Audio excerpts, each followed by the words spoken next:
Kasus remaja membunuh polisi di Lampung terungkap saat petugas kebersihan menemukan jasad pria di kolong kasur sebuah penginapan di Kecamatan Seputih Banyak, Lampung Tengah pada Sabtu 23 Maret 2024 lalu. Dari penyelidikan kepolisian setempat, diketahui jasad tersebut adalah Bribtu Singgih Abdi Hidayat, anggota Polres Lampung Tengah. Polisi pun menetapkan AE sebagai tersangka. AE ditangkap saat membawa kabur mobil milik korban setelah 3 jam jenazah korban ditemukan. Terungkap, AE ternyata merupakan teman korban. Kepada polisi, AE mengaku telah merencanakan pembunuhan tersebut karena sakit hati serta ingin menguasai harta korban. AE kemudian mengajak korban nongkrong di Kecamatan Seputih Banyak pada 22 Maret 2024. Korban lalu dicekoki minuman keras yang sudah dicampur racun hingga membuat korban mabuk berat. Dalam kondisi tersebut, terdakwa membawa korban ke sebuah penginapan lalu dieksekusi dengan cara dibekap. Setelah Bribtu Singgih dipastikan tewas, AE menyembunyikan tubuh korban di bawah tempat tidur lalu membawa lari mobil korban. Pengadilan Negeri Gunung Sugih telah menjatuhkan vonis terhadap terdakwa pada Selasa 7 Mei. AE dinyatakan terbukti melanggar pasal 340 KUHP tentang pembunuhan berencana dan divonis selama 9 tahun 6 bulan penjara. Seorang perwira tentara Israel dilaporkan terbunuh di Alexandria, Mesir. Korban diketahui tewas setelah diserang oleh seorang pemuda menggunakan senjata tajam. Media Israel menyebut perwira rezim Zionis yang terbunuh itu bekerja sebagai pengusaha. Namun tidak dijelaskan secara rinci kronologi penikaman yang menyebabkan korban tewas. Dikutip dari Pars Today, seusai insiden ini, Kementerian Luar Negeri rezim Zionis akan melakukan penyelidikan. Diketahui sejak operasi Badai Al-Aqsa dan kemudian penyerangan rezim Israel ke Gaza, beberapa tokoh yang terlibat dalam urusan militer Israel telah diidentifikasi. Mereka kemudian diserang oleh kelompok rakyat Mesir dan beberapa di antaranya telah terbunuh. Pada bulan Oktober 2023, 2 minggu setelah dimulainya perang terhadap Gaza, seorang polisi Mesir menembak sekelompok khusus orang Israel. 6 orang terbunuh dalam tragedi itu. Di sisi lain, bersamaan dengan dimulainya operasi darat tentara Zionis di Rafah, Mesir telah memperingatkan Israel. Operasi militer Israel disebut bisa mengancam upaya ekstensif yang dilakukan untuk mencapai perdamaian abadi di wilayah tersebut. Mantan calon presiden nomor urut 3 Ganjar Pranowo menegaskan dirinya akan menjadi oposisi di pemerintahan Prabowo Subianto dan Gibran Rakabuming Raka mendatang. Namun Ganjar menyebut sikap oposisi ini ia deklarasikan sebagai individu, bukan mewakili partainya yakni PDI Perjuangan. Ditemui di Galeri Nasional Jakarta Pusat, Ganjar menyebut pernyataannya sebelumnya merupakan pernyataan pribadi, sehingga salah jika diartikan oposisinya juga mewakili PDIP. Terkait sikap partai besutan Megawati Soekarno Putri tersebut akan ditentukan melalui Rakernas. Sebelumnya Ganjar menyatakan dirinya tidak akan bergabung dalam pemerintahan presiden dan wakil presiden terpilih Prabowo Gibran. Keputusan ini diungkapkan saat acara Halal Bihalal bersama TPN Ganjar Mahfud pada Senin 6 Mei 2024 malam. Meski oposisi, Ganjar mengaku akan menghormati pemerintahan ke depan. Menurut mantan Gubernur Jawa Tengah tersebut, pengawasan terhadap pemerintah harus dilakukan dengan cara yang benar.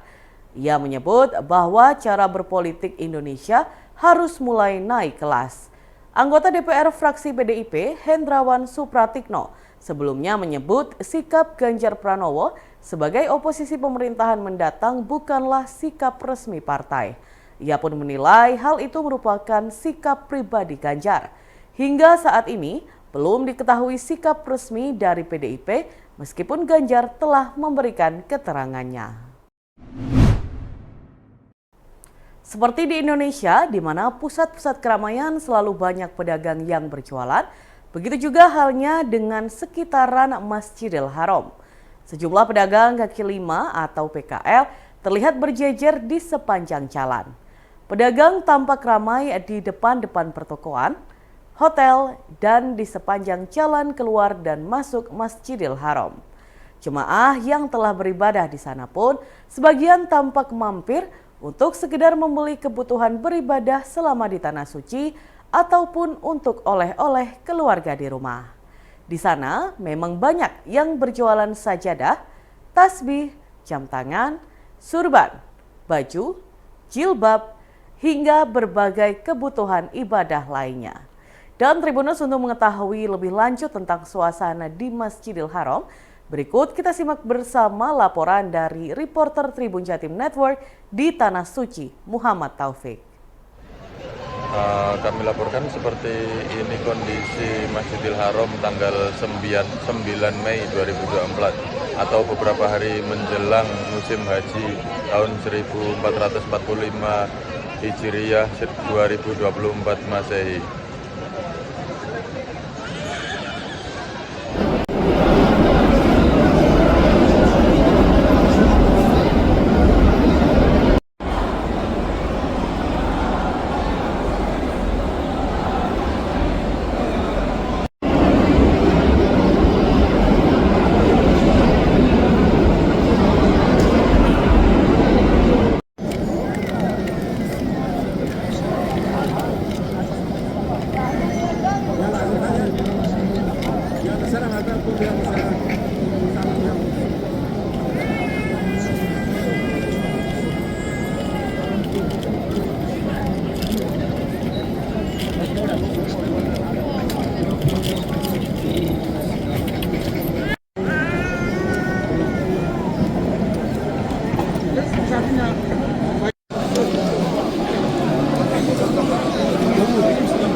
Tim Siber Polda Jatim menangkap YouTuber asal Madura, pemilik akun YouTube Akeloy Production, pada Rabu 8 Mei 2024. Pembuat film Guru Tugas 2 ini dianggap meresahkan masyarakat kalangan pesantren di Madura karena diduga memproduksi konten video bermuatan asusila. Mereka yang diamankan untuk menjalani pemeriksaan sebagai saksi terkait film tersebut diantaranya Y, 27 tahun, pemilik akun YouTube sekaligus penulis skenario dan sutradara film.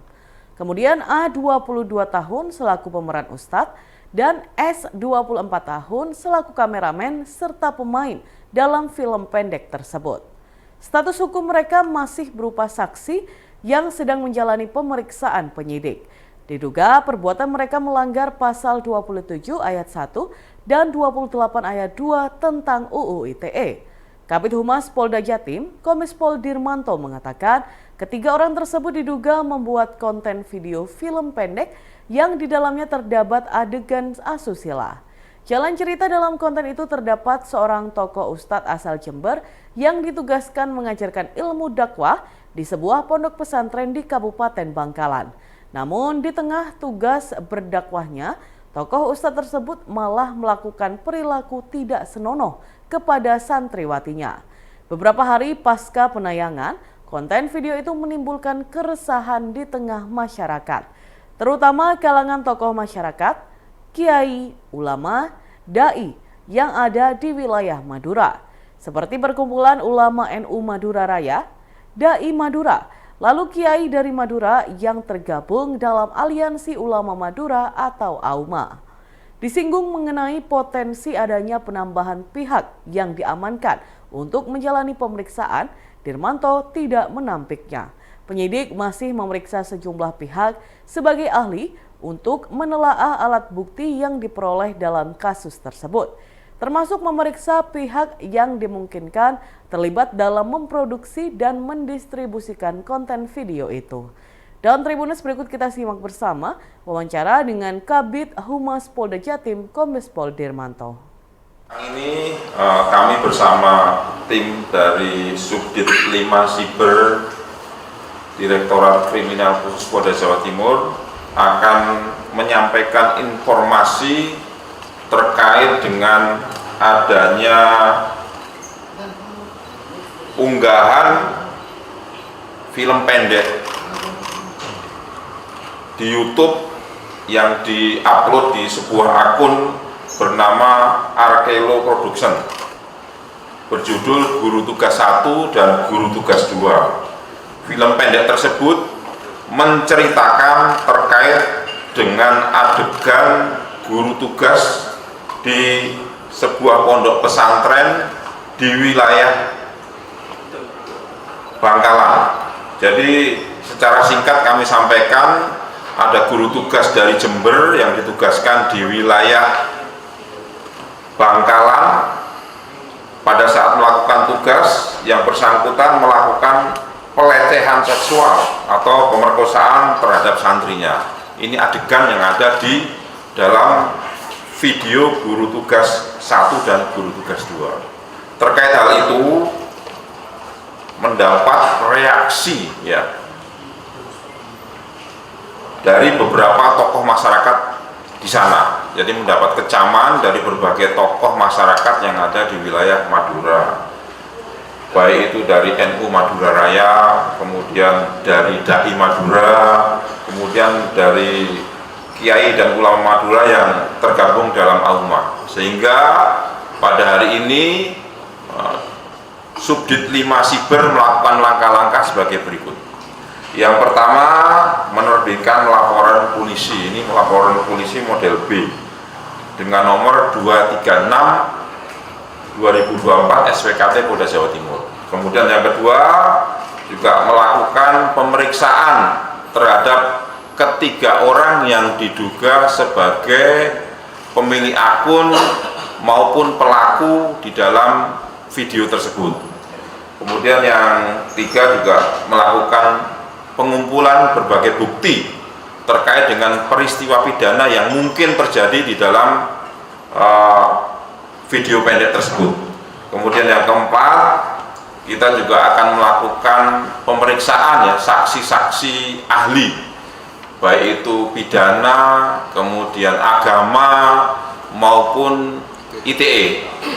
Jadi 4 hal itu yang sedang kami laksanakan dari mulai hari ini mungkin sampai nanti selesai tuntasnya peristiwa pidana ini. Dan 3 orang ini statusnya apa nih? Sekarang masih dalam terperiksa masih kita pemeriksaan belum mengarah kepada tersangka. Motifnya apa nih? Motifnya yang jelas viewer, kan gitu kan. Dengan adanya banyak viewer kan otomatis nanti akan mendapatkan keuntungan di situ. Ketiganya kreator atau sudah ada keuntungan atau belum? Ini masih diperiksa ini masih dalam melakukan pemeriksaan.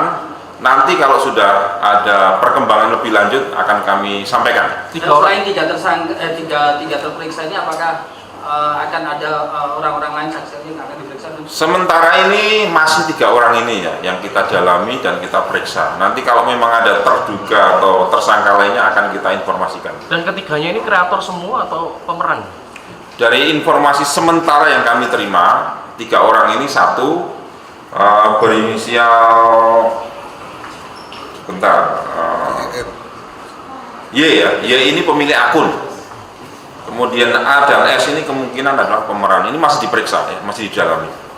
Dan ini apa dan pasalnya?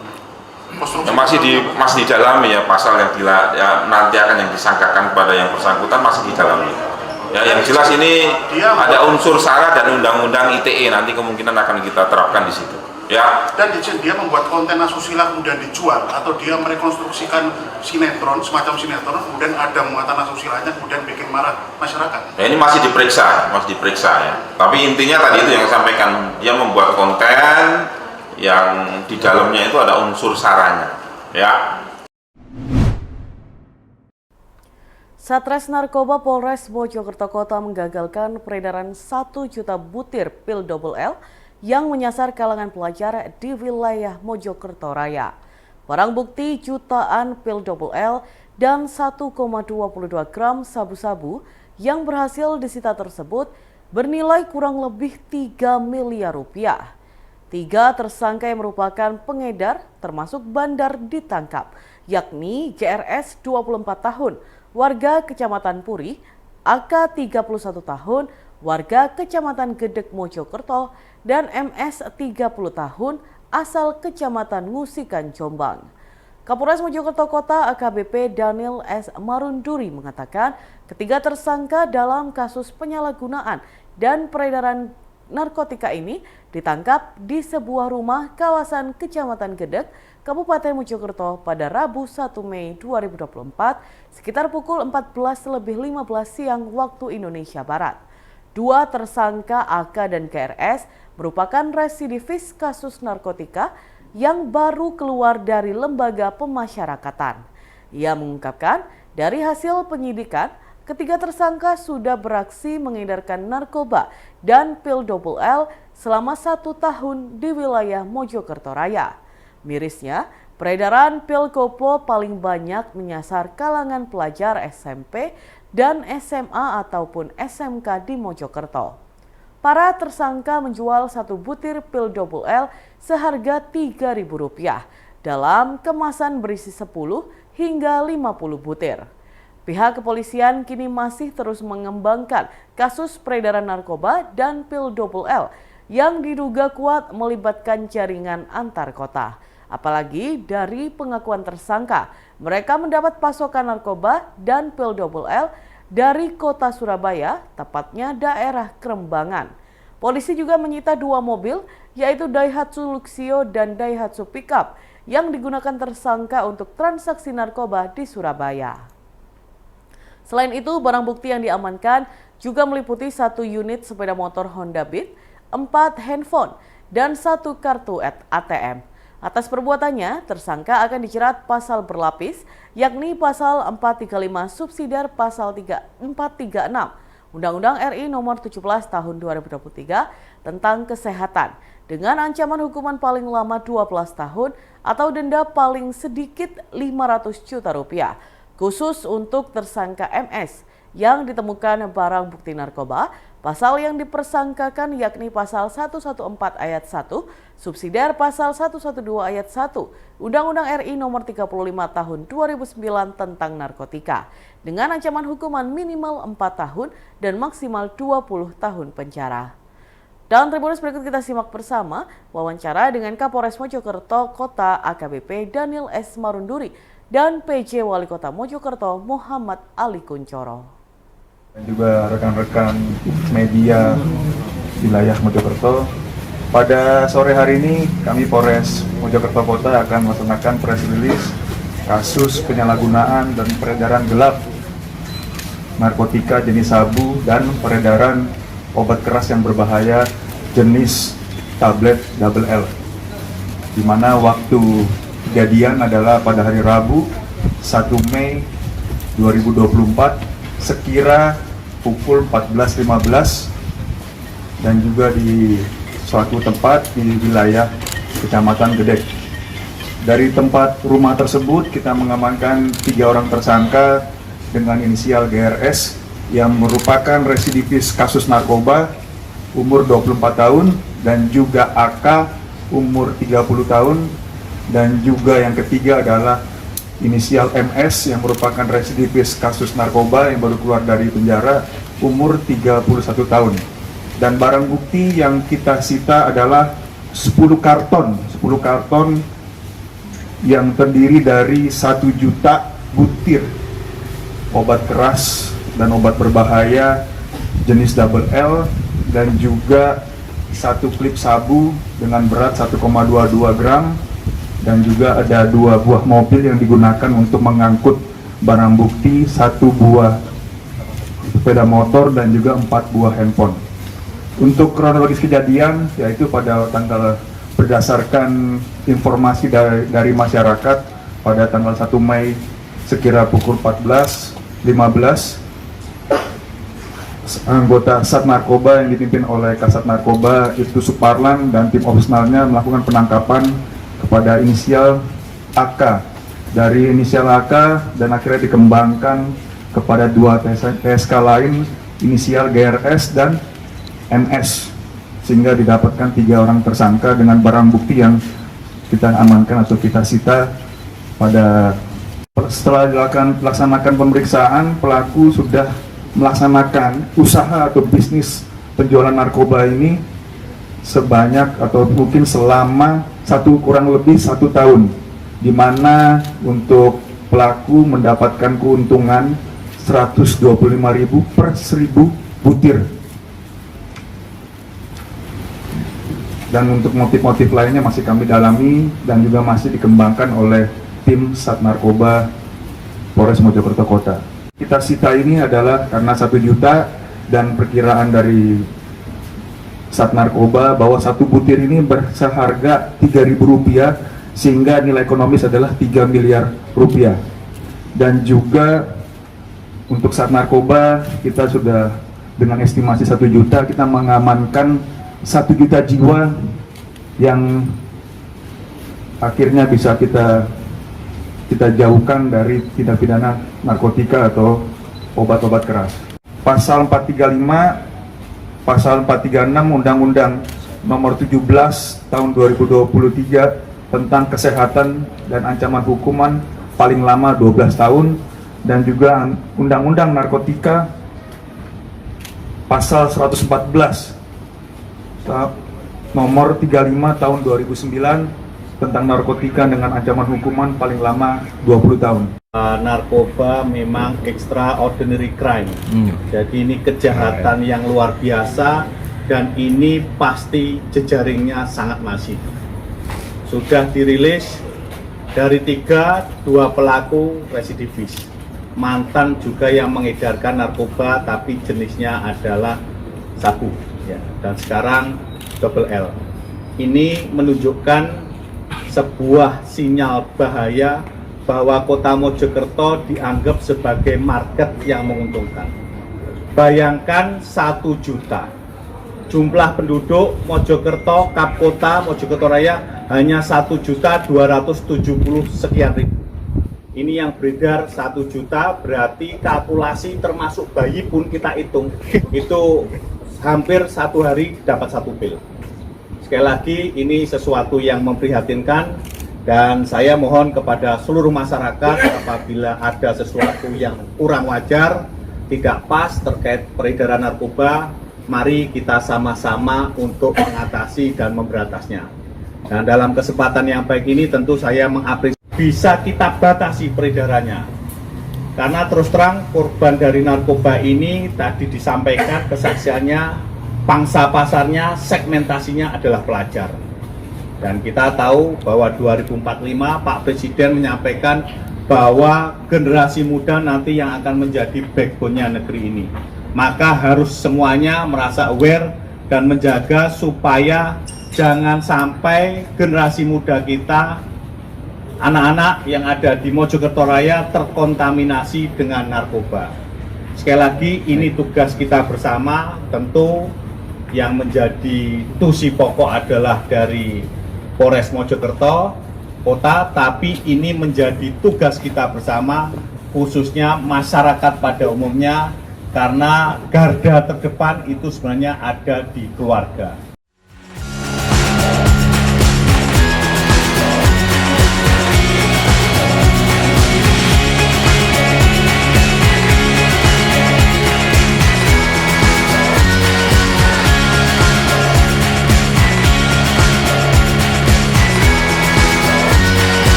Download Tribun X sekarang, menghadirkan lokal menjadi Indonesia.